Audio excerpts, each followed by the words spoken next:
What's up, everyone? My name is Blue, and we are back with more malicious compliance posts, following the rules to make people look like fools.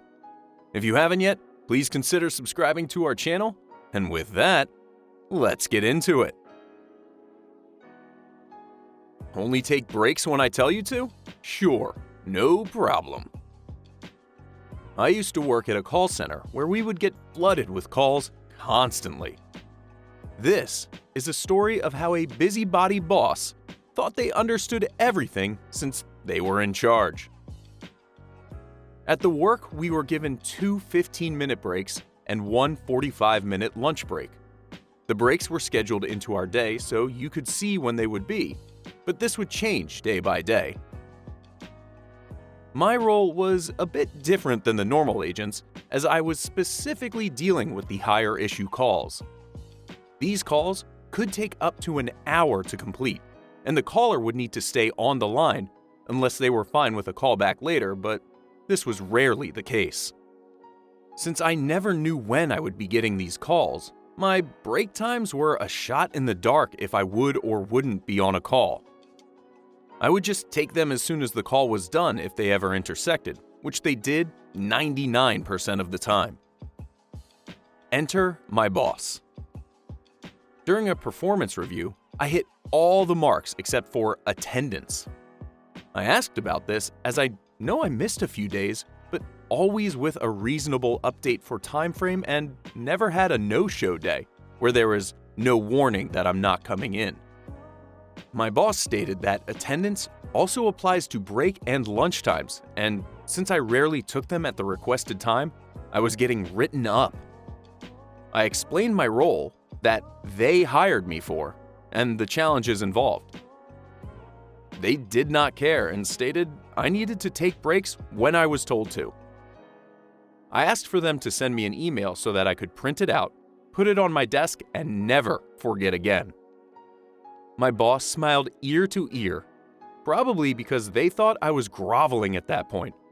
And sure enough, they did, stating in the email, "You must take your breaks only when the schedule tells you to. No time else. There is no excuse." I saved it, printed it out, sent a copy to my own email, and followed it to the letter. Next call that happened, that same day of course, had the long call crossing over with a break issue. I asked the customer if it would be okay for a callback. They said no. I stated that, unfortunately, I cannot stay on the line as I am required to take my break. They became enraged and demanded to speak with my boss. I told my boss. They said that I need to apologize and finish the call.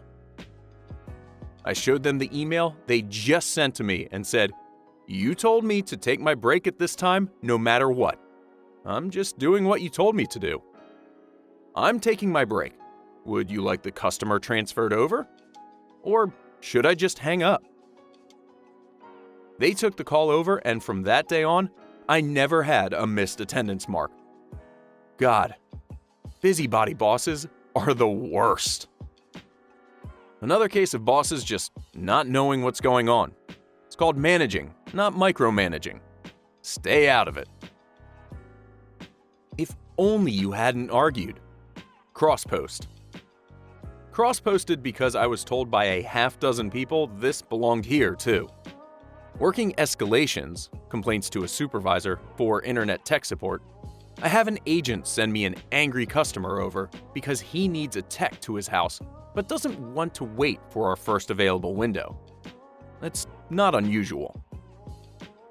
What is unusual is that the window is 12 to 2 Monday, and it's currently 10:30 on Monday. Yes, that's an hour and a half from now. That's insane for us. We're usually about 2 days on average to have someone come out, so the agent sends him over to me. Here's the high points. Me. This is only 90 minutes away. That's extremely fast. Looking at the tech schedule, this is my only appointment available today. Then there's one on Wednesday 4 to 6. Then pretty much any time from Thursday on. Even having this one available so close is highly unusual. Someone probably canceled their appointment a few minutes ago for this one to be here. I definitely can't do better. Are you sure you don't want this one? Him. No, do not book me that time, you hear me? An hour and a half is too long. I want someone now. This is ridiculous. You people are awful. This goes on for a good 20 minutes before they give in. Fine, I'll take it, I guess. Well, I have bad news. While we've been arguing, someone else snapped up that appointment. It's not there to give it to you anymore. The first available now is that one from 4 to 6 on Wednesday. What? I want 12 to 2 today. I'm sorry. You wouldn't take it, so we didn't book it, and now someone else has. Now this goes on for another 20 minutes while they argue both about losing their option for today and how Wednesday is too long of a wait. Fine, I'll take 4 to 6 Wednesday, but I am not happy. Who wants to guess what happened next? Yep, you're right. Well, I have some bad news. During that conversation, someone booked that time as well. We don't have any times until Thursday. Ah! Customer hangs up. Disclaimer. In the interest of customer service, yes, I could have booked the earlier appointments while letting them argue. But with how adamantly and loudly they snapped at me when I offered to do so right off the start, I was happy to comply and low-key hoped for this exact thing to happen. I don't know if they called back later or what. I never heard about this customer again. And you never want to give customer service people a hard time. They have all the power. The best thing you can do is just be nice to them. They're just a person. It's not their fault. Phones must be left in the office. I work in a dental practice, and over the Christmas period, we had too many staff and not enough patients. This resulted in a lot of people using their phones during their shift, as all of the things they could have done had been finished.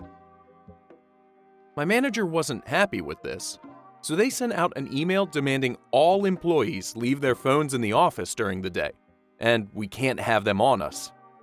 I left my phone in my bag, in my locker, in a locked room. I got pulled up for not putting my phone in the office. It's one rule for everyone, except the receptionist that watches TV shows on her phone all day. She's exempt for some reason. And if I didn't put my phone into the office, I would get a written warning on my record. Day 1, I put my phone into the office, even though it was safe in my locker, but I must follow the rules. Day 2, I left my phone in my locker and put an old phone in the office. I must follow the rules. The rules didn't specify it has to be the phone I use daily, just that it is a phone I own. Edit. Day 3. I've been caught out and now I have 2 phones in the office. So that doesn't make a lot of sense. So the manager is making the employees put their phones in this office? I mean, if it's like locked away in a different room, isn't that technically better than being like a temptation to everyone in the office? I don't know. And that's all the time we have for these malicious compliance stories.